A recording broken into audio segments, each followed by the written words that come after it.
Astaghfirullah. Itu puncak anak sudah nyaman sama kita. Dia mau cerita, apapun itu, pahit manis cerita sama kita. Betapa banyak anak stres anak ini, karena dia nggak mau cerita sama orang tuanya. Punya masalah, punya apa, nggak mau cerita sama orang tuanya. Nggak nyaman sama orang tuanya. Kebanyakan dapat nasihat, kebanyakan dapat omel. Karena kita orang tua ini penyakitnya overdosis nasihat. Apa-apa nasihat, besok jadi gini-gini ya. Gitu. Kasih uang aja nasihat lagi. Jalan-jalan nasihat lagi. Capek lah. Nggak nyaman. Anak-anak nggak nyaman sama kita. Betapa banyak anak stres, terlibat narkoba, kemudian kenakalan remaja. Karena mereka nggak ada tempat cerita, nggak ada tempat mengeluarkan unek-unek. Mau cerita ke orang tua, ya Allah, orang tua sibuk sendiri, berkelahi sendiri. Mau curhat sama orang tua, kena marah, kena omel. Udahlah, dia simpen dalam hati. Curhat ke temennya, dapat temen yang buruk, temennya nasihatin macam-macam. Udah, rusaklah anak jadinya kan gitu. Dan puncaknya adalah begitu.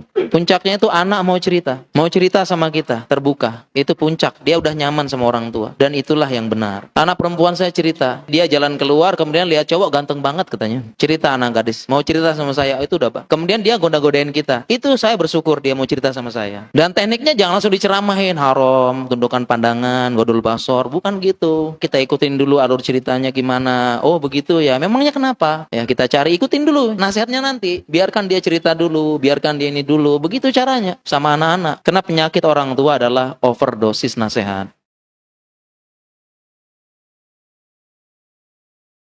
Astaghfirullah.